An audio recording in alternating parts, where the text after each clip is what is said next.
சென்னையில் உள்ள புழல் புனித அந்தோணியார் ஆலயத்தில் தவக்கால சிறப்பு தியானம் நடைபெற்றது. பங்கு தந்தை அருட்பணியாளர் அருள் ஜீவன் இந்த தியானத்தை சிறப்பாக செய்ய மக்களை நல்ல முறையில் தயார் செய்தார்.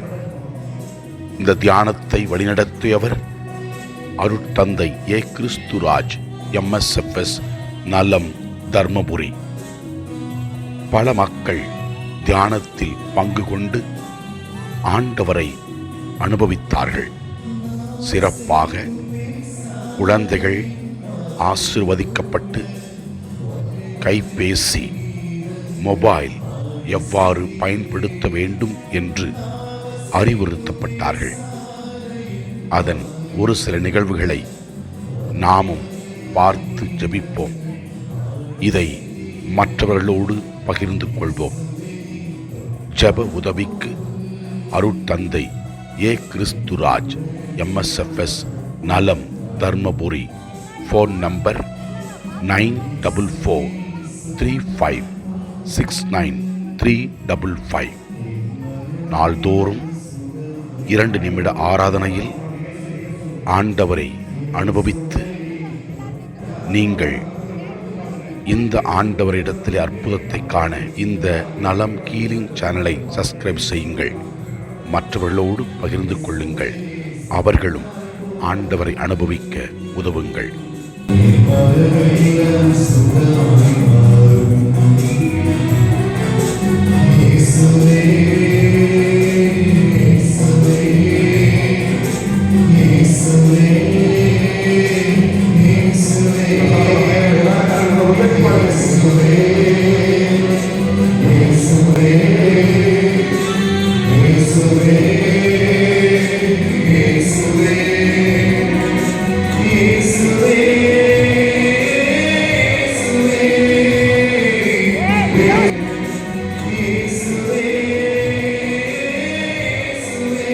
முதல் வாசகத்தில் நாம் பார்த்தோம் எவ்வாறு நோவாவோடு 8 பேர் காப்பாற்றப்பட்டார்கள் என்று.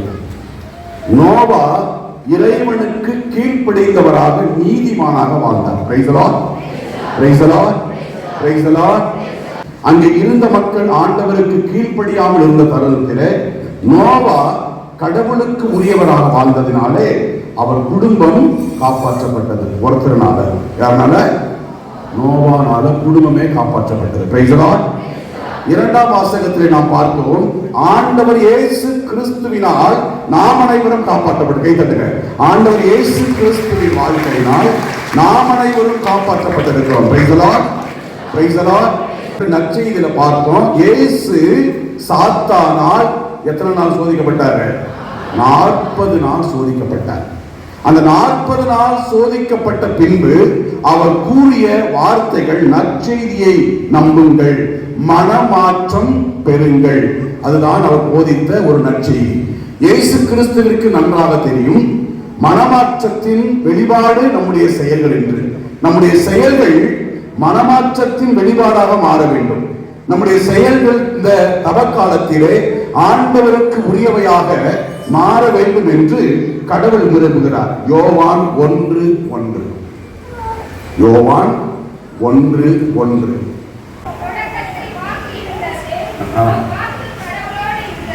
தொடக்கத்தில் வாக்கு இருந்தது. சொல்லுங்க. அவ்வாக்கு கடவுளோடு இருந்தது. சொல்லுங்க.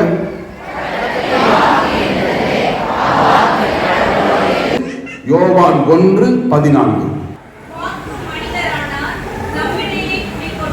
வாக்கு மனிதரானார், நம்மிடையே குடிக்கொண்டார். சத்தமா சொல்லுங்க.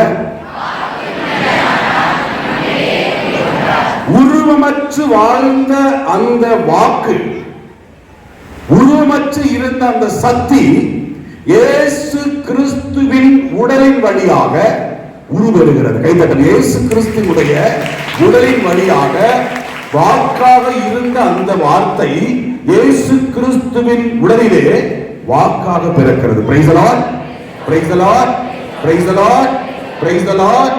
இயேசுவே ஆண்டவர், இயேசுவே நல்லவர், இயேசு என்னையும் என் குடும்பத்தையும் ஆசீர்வதிக்கிறார். எசாயா 55:11. எசாயா 51:11. இறை வார்த்தை எதற்காக இந்த உலகத்திற்கு கொடுக்கப்பட்டிருக்கிறது? ஒரு இளம் பெண் கை தூக்கியிருக்கிறாங்க, எல்லாம் கை தட்டுங்க. ஒரு இளம் பெண், வாசிமா பாப்பா, எழுந்து நின்று வாசி, தயவு செய்து எழுந்து நின்று சத்தமா வாசி. இந்த மாதிரி இளைஞர்கள் வர்றது ரொம்ப நல்லது, சத்தமா வாசி, கை தட்டுங்க உங்களுக்கு. எசாயா 55:11. இல்ல வைக்கிறாங்க, எடுக்கலாம்.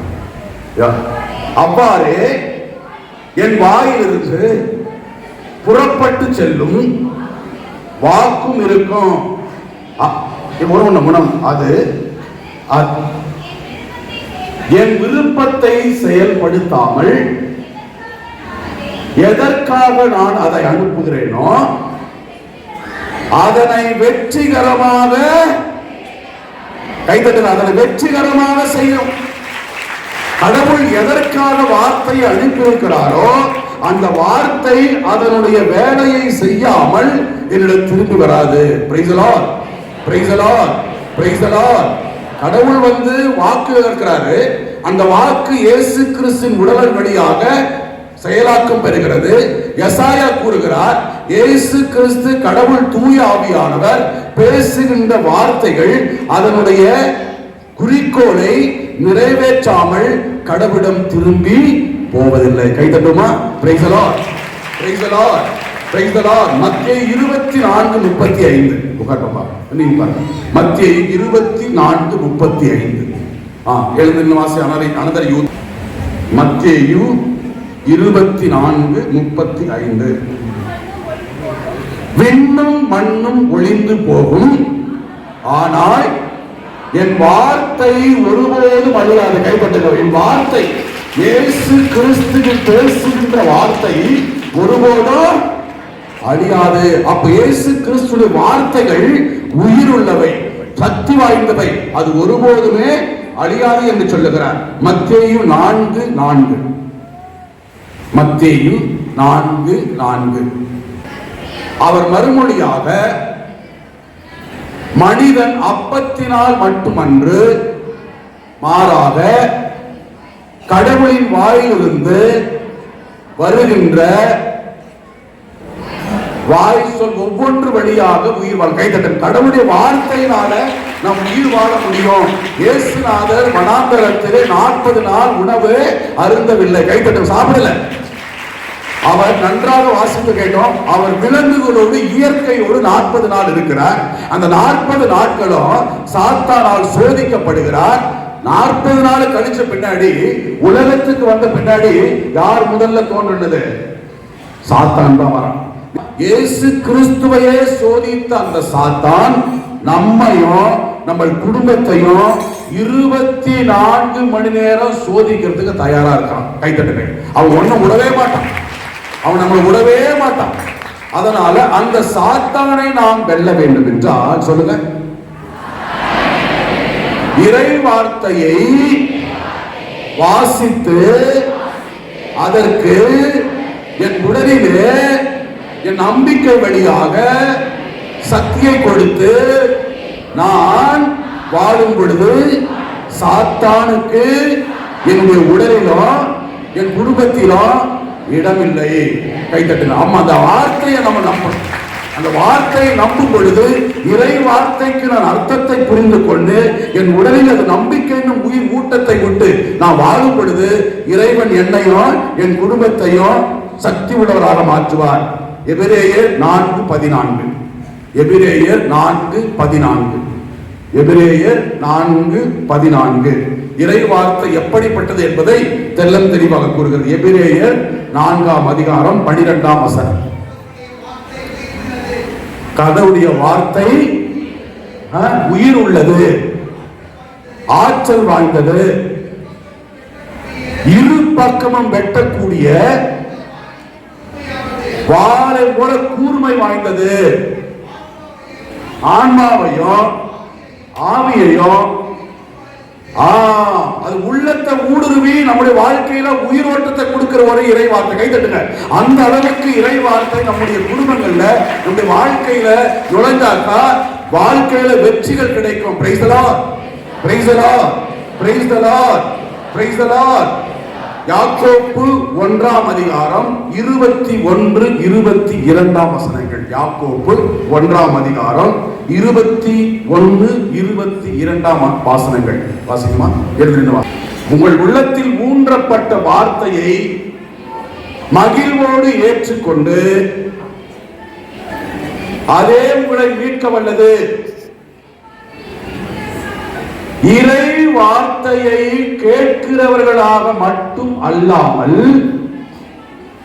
உங்களை ஏமாற்றிக் கொள்ள வேண்டாம், அதன்படி நடக்கிறவர்களாக இருங்கள். கைத்தட்டு இருங்கள். அதன்படி நடக்கும், அதன்படி நாம் நடக்கும். இயேசு கிறிஸ்து அதே போல என்ன செய்யறாருன்னா, மத்தேயு 13ஆம் அதிகாரம் 1 முதல் 23 வரை உள்ள வசனங்கள்ல அவர் விதைப்பவரின் உண்மையை பற்றி பேசுகிறார். நான் சொல்ல சத்தமா சொல்லும், வழியோரம், சத்தமா சொல்ல, வழியோரம், பாறை நிலம், முட்புத, நல்ல நிலம். சொல்லுங்க பாப்போம்.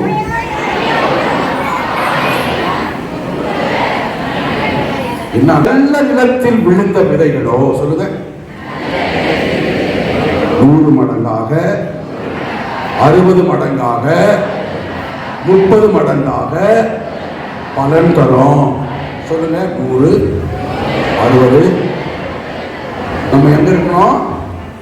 100 மடங்கு இருக்கணும். அதுக்கு அடுத்து பாத்தீங்கன்னா, ஆண்டவர் இயேசு கிறிஸ்து இறை வார்த்தையை அடித்தளமாக வைத்து வாழ வேண்டும் என்று மத்தேயு 7ஆம் அதிகாரம் 24 29 வசனங்கள்ல அவர் சொல்றாரு, நம்முடைய வீடுகள் இறை வார்த்தை வைத்து கட்டப்படணும்.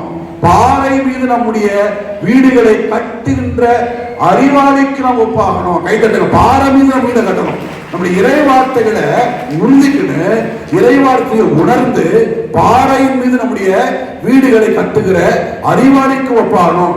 வாழ்க்கையில என்ன விதமான கஷ்டம் வந்தாலும், துன்பம் வந்தாலும், அதை நம்ம ஒண்ணுமே செய்ய முடியாத அளவிற்கு இறை வார்த்தையை நம்ம உணர்ந்திருக்கணும்.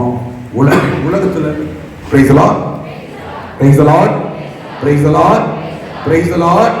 நம்ம உலகத்துல எவ்வளவு பட்டம் வாங்குறோம், எவ்வளவு படிக்கிறன்றது முக்கியம் இல்ல, பைபிள்ல நம்ம தெரிஞ்சிருக்கணும். praise the Lord, praise the Lord. அப்போ நம்முடைய வீடுகளிலே இறை வார்த்தையை வாசிக்கின்ற நபர்களாக நாம் மாறணும். இறை வார்த்தையை கொஞ்சமாவது தெரிஞ்சிருக்கணும் நம்ம இருக்கணும். ஒரு தாய் இறை வார்த்தையை உணர்ந்து ஜெபிக்கிற தாயா இருந்தா அந்த குழந்தைக்கு இறை வார்த்தையை சொல்லிக் கொடுக்கிற ஒரு தாயா இருக்க முடியும். ஒரு தந்தை ஜெபிக்கிற இறை வார்த்தை அறிந்த ஒரு தந்தையாக இருந்தால் அந்த இறை வார்த்தை கொடுக்கிற தந்தையாக ஒரு தந்தை மாற முடியும். என்னதான் நம்ம அறிவு கொடுத்தாலும், என்னதான் ஆற்றல் கொடுத்தாலும், என்னதான் பெஸ்ட் ஸ்கூல் நம்ம சேர்த்தனாலும், அந்த இறை வார்த்தையை நம்ம உணர்ந்து நம்ம வாழ்க்கையில் கடைபிடிச்சோம்னா எல்லா விதமான செல்வங்களை விட அருமையான செல்வத்தை நம்ம கடவுள் கொடுத்திருக்கிறார். அது நம்ம கடவுள் கொடுக்கிற அந்த இறை வார்த்தையை நம்ம குடும்பங்களை நம்ம பயன்படுத்தணும். Price the lord, praise the lord, praise the lord, praise the Lord. இயேசுவே ஆண்டவர், இயேசுவே நல்லவர். இயேசு என்னையும் என் குடும்பத்தையும் ஆசீர்வதிக்கிறார். Thank you Jesus. இந்த தியானத்துல இந்த இறை வார்த்தைகள் எல்லாம் வாசித்து இதை நம்ம ஃபர்ஸ்ட் என்ன செய்யணும்?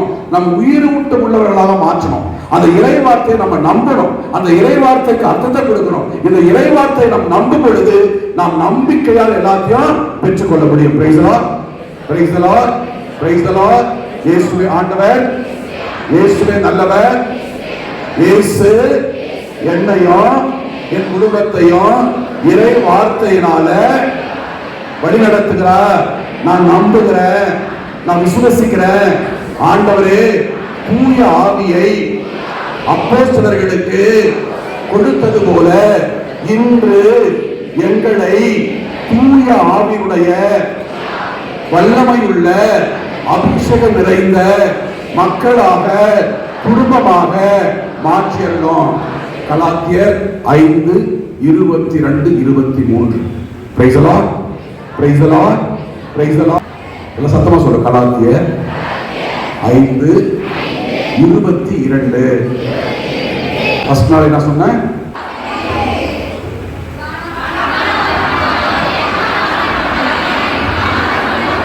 அதை வச்சு நல்ல ஒரு பாவ செய்தல் செஞ்சு கைதட்டுங்க. அதை வச்சு நம்ம நல்ல ஒரு பாவ செய்தல் செய்யணும். ஆனா இப்ப சொல்றது ரொம்ப முக்கியம். கலாத்தியர் 5:22, 23 மூணு முறை சொல்லுங்க பாப்போம்.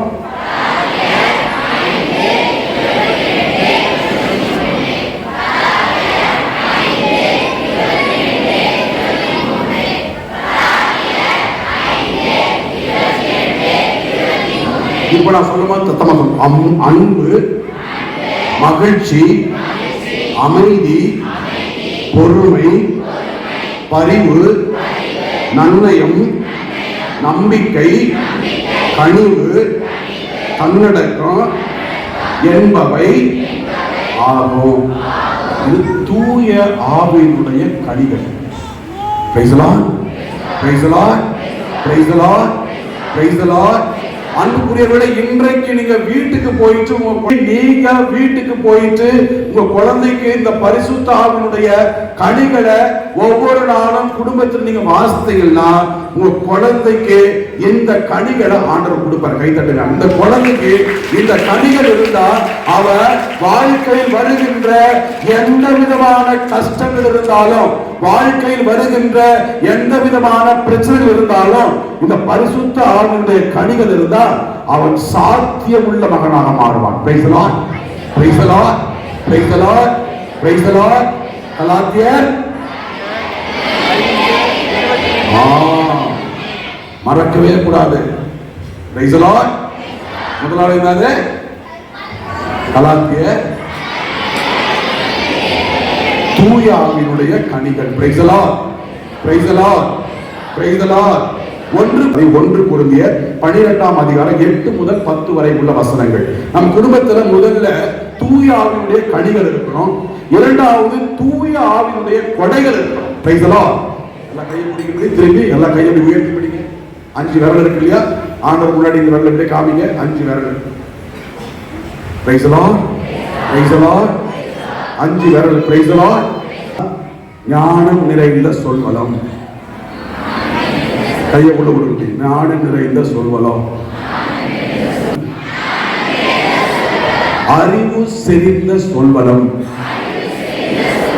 நம்பிக்கை, பிணி தீர்க்கின்ற ஆற்றல், வல்ல செயல்கள் செய்கின்ற ஆற்றல். பரிசுத்தாவுடைய கொடைகள்.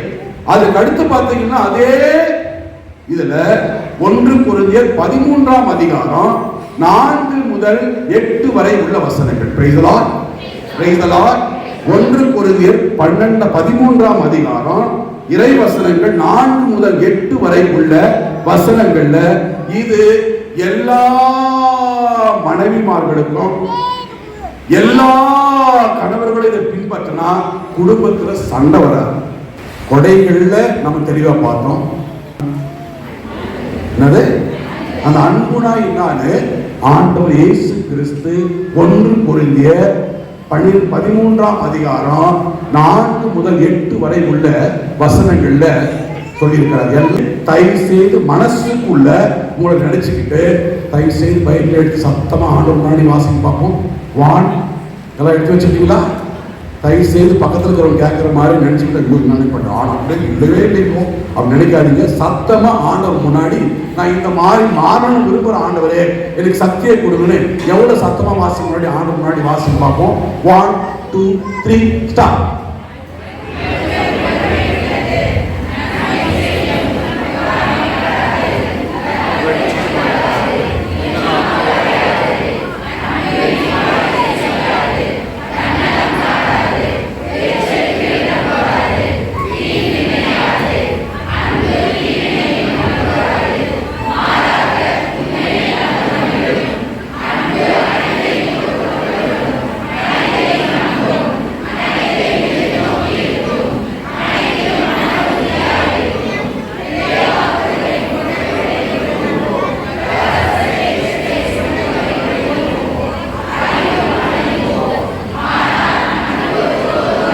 சத்தமா கைத்தட்டது. இதுதான் கடவுள் கொடுக்கின்ற மிகப்பெரிய ஆசீர்வாதம். இந்த 40 நாட்கள் ஃபாதர் சொன்ன மாதிரி இந்த அன்பை வாசிங்க. அன்புனா என்ன? அந்த அன்புடைய அர்த்தம் என்ன? இதனுடைய ஆழம் என்ன, இதனுடைய அகலம் என்ன அப்படின்னு எபேசியர்ல இயேசுநாதர் சொல்லியிருக்கார். கிறிஸ்துவுடைய அன்பினுடைய ஆழத்தையும் அகலத்தையும் உயரத்தையும் நீ கண்டுபிடி. இது அறிவால புரிந்து கொள்ள முடியாது. கை தட்டுங்க. இது அறிவால புரிந்து கொள்ள முடியாது. Price the Lord. பெற்றோர்களுக்கு மதிப்பு கொடுக்கிற குழந்தைகளாக இருக்கணும். Price the Lord. எல்லா குழந்தைகளும் எழுந்து எல்லா குழந்தையும் கல்யாணம் எழுது இல்லை. இன்னைக்கு தான் உங்க நாலு எல்லாம் எழுது. எல்லாம் அந்த பக்கம் திரும்பு, அந்த பக்கம் திரும்பு, எல்லாரும் அந்த பக்கம் திரும்பு. நான் சொல்றதை திரும்பி சொல்லுங்க, சத்தமா சொல்லுங்க. குழந்தைங்க மட்டும், எல்லா குழந்தைங்க மட்டும் எழுது இல்லை. கல்யாணம் ஆகுது எழுது இல்லை. நேற்று நிறைய பேர் வந்தீங்க, சொல்லுங்க. எல்லாம் எழுது இல்லை. குடும்பத்தினுடைய நாள் இன்னைக்கு எழுது இல்லை. அந்த பக்கம் திரும்பி எல்லாம். நான் சொல்றதை சத்தமா சொல்லுங்க. அப்பா, சத்தமா சொல்லு. அப்பா, அம்மா, சத்தமா சொல்லுங்க. அப்பா, அம்மா, ரொம்ப நன்றி. நீங்க போட்ட சாப்பாட்டுக்கும் நீங்க செய்த எல்லா செயல்களுக்கும் நன்றி சொல்றோம். அந்த பக்கம் என்ன பாத்தீங்க? இங்கதான் இருக்கிறாங்களா? அவங்க சொல்றாங்க, கொஞ்சம் எங்க அம்மா முன்னால உட்காந்துருக்கிறாங்க. பிரைஸ்தலா, பிரைஸ்தலா சொல்லுங்க. தெரியுமா? அம்மா, அப்பா, நன்றி சொல்றோம். நாங்க உங்களை திட்டின நேரத்துக்காக, உங்களுக்கு ஒண்ணுமே தெரியலன்னு சொன்ன நேரத்துக்கும், பத்தீங்களா சவுண்ட் பண்ணிட்டு பத்தீங்களா? இங்க பாருங்க, உங்களை நாங்க திட்டின நேரத்துக்கும் மன்னிப்பு கேட்கிறோம். ஆண்டவரே, எங்க அப்பா அம்மாவை ஆசீர்வதிங்க. அப்பா அம்மா, இப்ப மட்டும் சத்தமா சொல்ற ஒருத்தர் அப்பா அம்மா. பிரைஸ் தி லார்ட் சொல்லுங்க. Price the Lord. கரங்களை உயர்த்தி பிடிங்க. கையை ரெண்டு கையும் இந்த வலது கரத்தை உயர்த்தி பிடிங்க. இயேசுவே, இந்த மொபைல், இந்த கையில் எல்லாம் மொபைல் கை தூக்கலாம். இயேசுவே, மொபைல்ல நாங்க இந்த கையின் வழியாக செய்த தவறுகளுக்கெல்லாம் மன்னிப்பு வேண்டுறோம். இனிமேல் நாங்க மொபைல நல்ல முறையில் பயன்படுத்துறதுக்கு உதவி செய்யுங்க. நானு கேம்ஸ் விளையாட மாட்டேன்.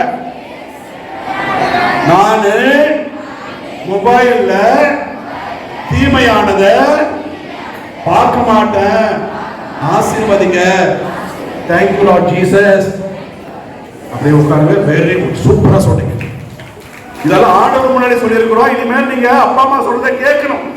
இந்த வரங்களையும் இந்த கொடைகளையும் இந்த ஆவியாவுடைய கனிகளையும் நம்ம குடும்பத்துல அனுபவிச்சோம்னா நம்ம குடும்பத்துல எல்லா விதமான ஆசீர்வாதமும் இருக்கும். கைதட்டு. எல்லா விதமான ஆசீர்வாதம். நம்ம குடும்பம், ஆண்டவர் ஆபிரகாமை பார்த்து 12:2 என்ன சொன்னாரு? நான் உன்னை ஆசீர்வதிப்பேன், நீ ஆசீர்வாதமாக மாறுவாய். சேர்த்து சொல்லுங்க பாப்போம்.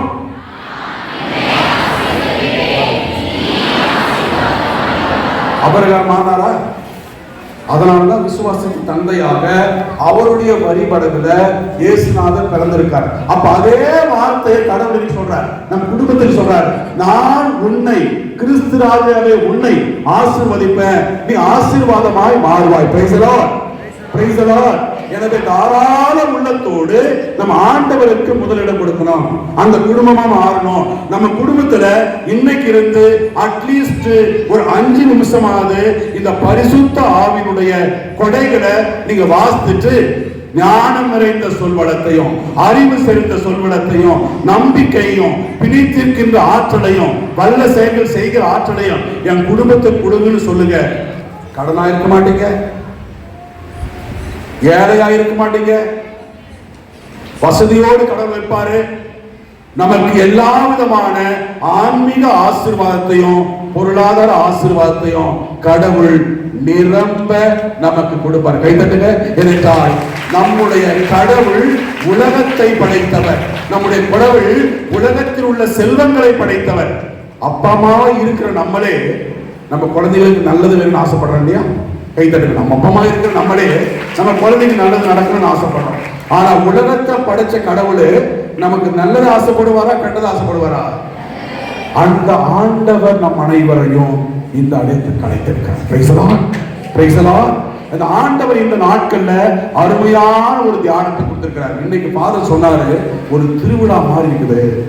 கை தட்டுங்க. நீங்க திருவிழா மாதிரி இத்தனை ஆட்கள் வந்திருக்கிறதுலாம் ஆண்டவருடைய செயல். எனவே எல்லாரும் இந்த இறை வார்த்தையை உள்வாங்கி, குழந்தையா இருக்கிற நானு, இளைஞனா இருக்கிற நானு, படிக்கிறவனா இருக்கிற நானு, கணவனா இருக்கிற நானு, மனைவியா இருக்கிற நானு, கணவனை இழந்து முதிய வயதில் இருக்கிற நீங்க, மனைவியை இழந்து முதிய வயதில் இருக்கிற நீங்க எல்லாரும் ஆண்டவரை அனுபவிக்கும் பொழுது, ஆண்டுடைய இரக்கம் நம்ம குடும்பத்தில் வரும் பொழுது, ஆண்டுடைய கருணை நம் குடும்பத்தில் வரும் பொழுது நாம் சக்தி உள்ளவர்களாக மாறுவோம்.